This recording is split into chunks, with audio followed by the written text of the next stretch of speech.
Hey, Bible nerds, this is Dr. Manny Arango. Welcome to the Bible Department podcast, powered by Arma. We are walking through the entire Bible in a year. You can go to the description or thebibledepartment.com to download a reading plan and join the journey.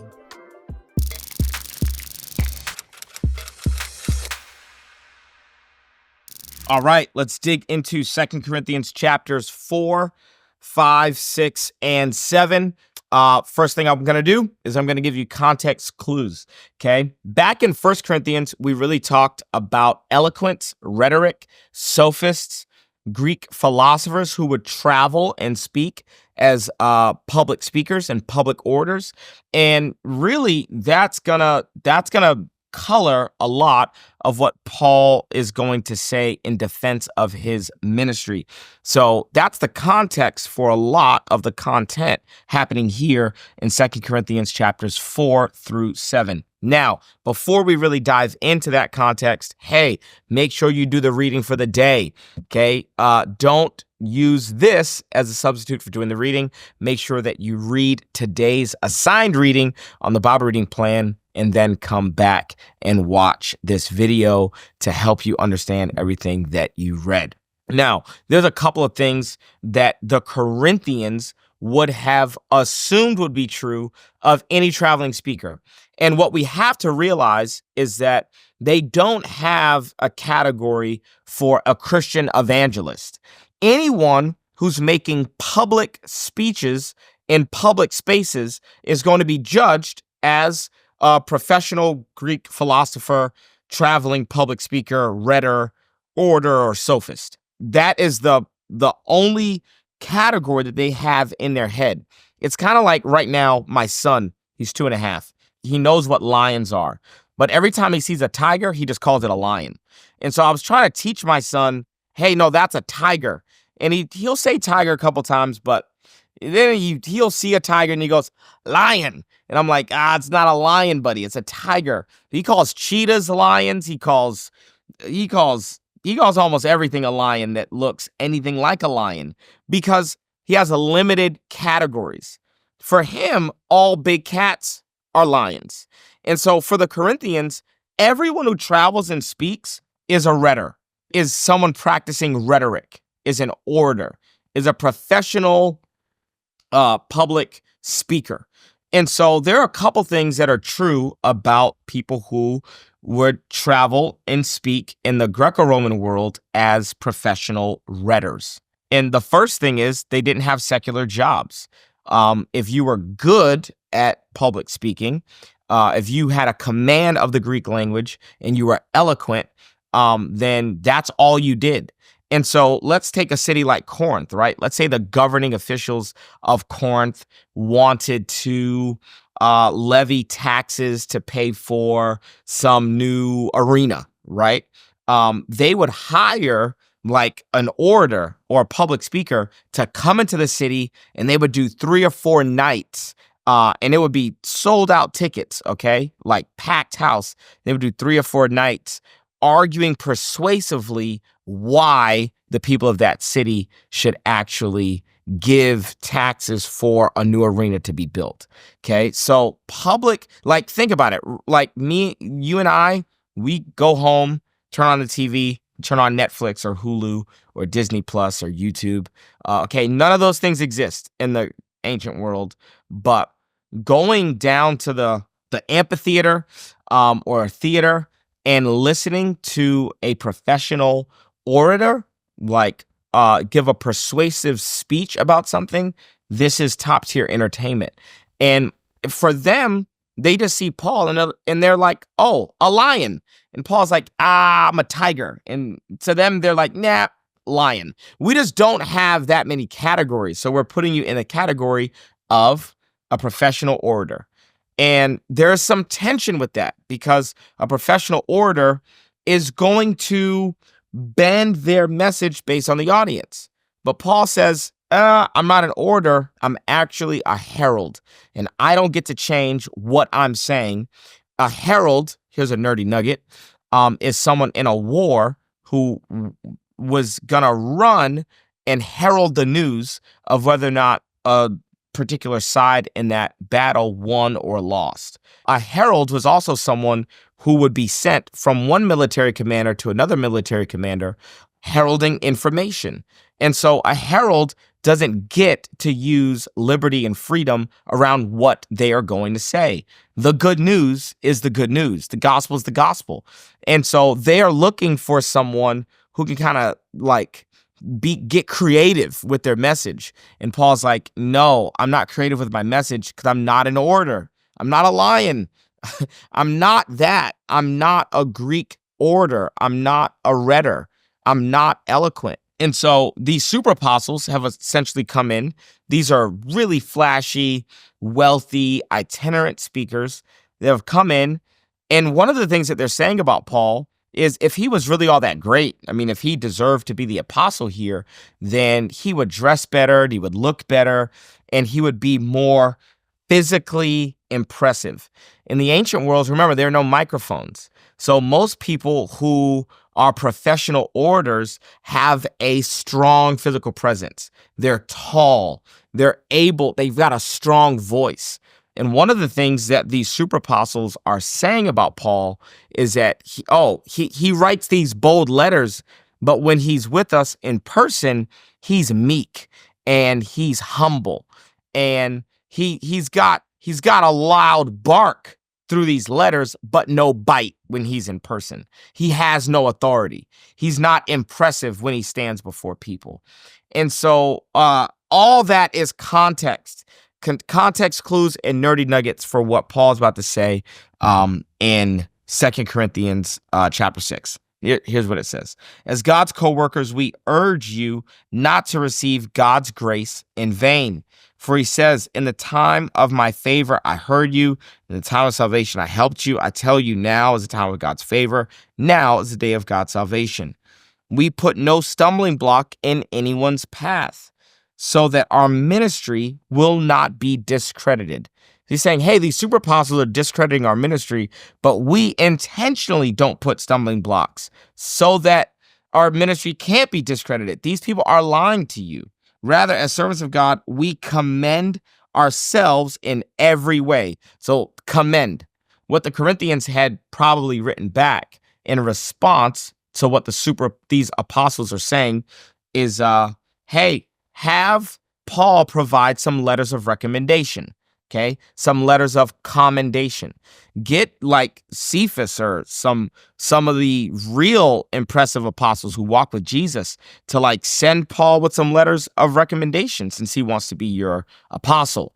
And so the Corinthians have clearly asked for that. Do you have any letters of recommendation? Here's what, rather, as servants of God, we commend ourselves in every way.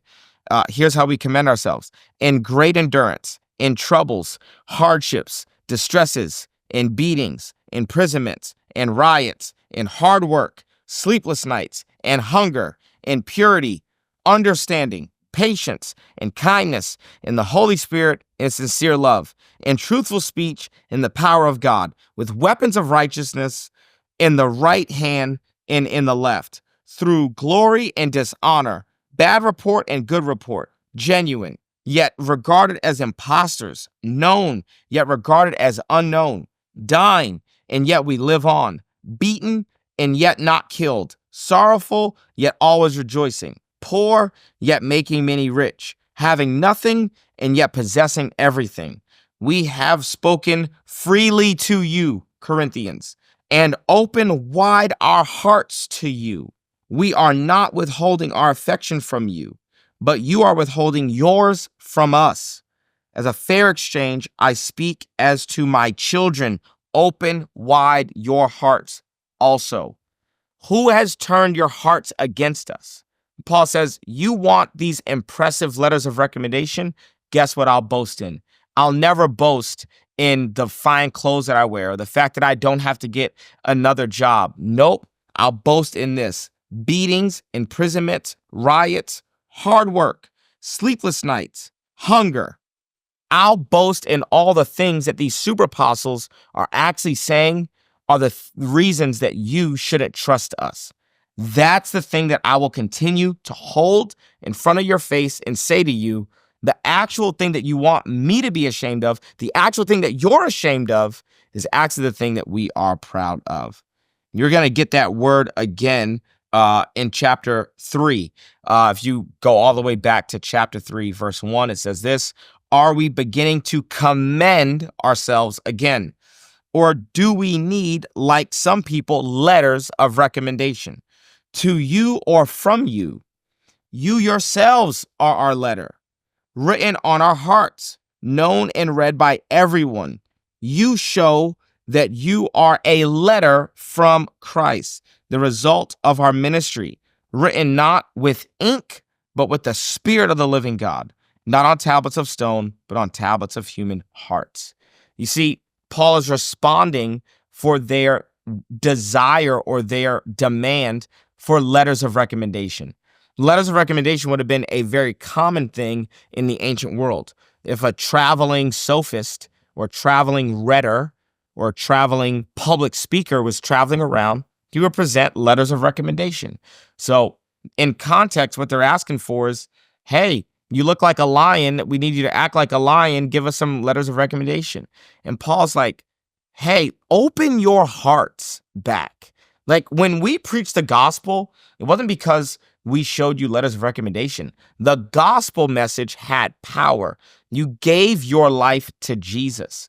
And now Paul is in the process of helping these Corinthians go from people who have given their life to Jesus to actually modeling their life after the person of Jesus. What if I told you that what you're learning in this video was just the tip of the iceberg? The Bible department is actually powered by Arma. What is Arma? I'm so glad you asked. Arma is an online subscription-based platform that we designed to help people, everyday people, learn the Bible for themselves. We started Arma so that anybody, anywhere, could have access to trustworthy and entertaining Bible and theology content. In addition to this podcast, we have over 60 courses on individual books of the Bible, on theology topics, and on some hot topics like homosexuality, tithing, and women in ministry. But really, Arma is a community of people that I've gotten to know, a community where thousands of people are currently finding family, asking questions, and nerding out on the Bible together. If you want a community to read the Bible with you this year, or if you want to dive into some deeper theological content, or if you want more exclusive access to me and the entire Arma team, how about you go to thebibledepartment.com. I'll be sure to post the link in the description of this video. Let's make this your year to become a Bible nerd. Now, here's where I'm going to throw a curveball, okay? Paul says all that. We have spoken freely to you, Corinthians, and open wide our hearts to you, okay? We are not withholding our affection from you, but you are withholding yours from us. As a fair exchange, I speak as to my children, open wide your hearts also. Now, the next verse, do not be yoked together with unbelievers. Who are these unbelievers that they're yoking themselves together to? The false apostles, these super apostles that have come in to steer their hearts away from Paul. For what do righteousness and wickedness have in common? Paul's saying, why are you even entertaining conversations with these people who have something negative to say about me? Or what fellowship can light have with darkness? What harmony is there between Christ and Belial? And what does a believer have in common with an unbeliever? What agreement is there between the temple of God and idols? For we are the temple of the living God. So a lot of times we love to use this passage and take it out of context and say, do not be yoked together with unbelievers. And we really make it about like dating. Don't date people who are unchristian or not Christian. That's actually a great application for this verse, but it's just simply not the original context. The original context for those words is Paul really saying, hey, we've opened up our hearts to you. How about you open up your hearts to us and stop associating with people who keep trying to persuade you in ways to see us in a negative light. And by us, he's talking about Timothy. Titus has been mentioned. He's talking about himself and his coworkers. All right, timeless truth. Here's a timeless truth. I learned this a while ago, that anyone who's in ministry has to have the heart of a child, the head of a scholar, and the hide of a rhinoceros. Okay, that they have to be thick-skinned. You got to have the heart of a child, like a heart that's tender, a heart that's soft, a heart that's trusting, in order to really be a good pastor. But you also have to have the mind, the head of a scholar. You got to be level-headed. You got to know what you believe so that you can teach people the truth. But then you got to have tough skin. You got to have the hide, like the backside of a rhinoceros. You got to just have armor on, because people are petty and people's hearts can be drawn away from you. And timeless truth is that Paul doesn't try to force them back into a relationship with him. He just says, hey, I'm standing here vulnerable and open. I've opened my hearts. Your hearts are not open to me.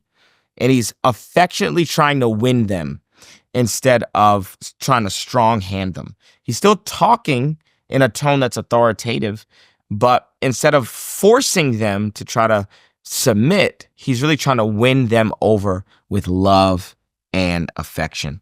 And I think that's something that we can all emulate as leaders. We can all emulate that in our life as parents, as managers at work, as bosses, to not strong arm people or manipulate them through anger, but to really win them over by being vulnerable and honest and transparent.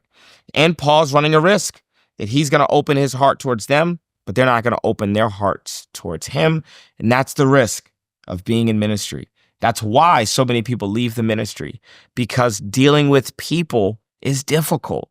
People lie. People don't keep promises. People betray you. People neglect you.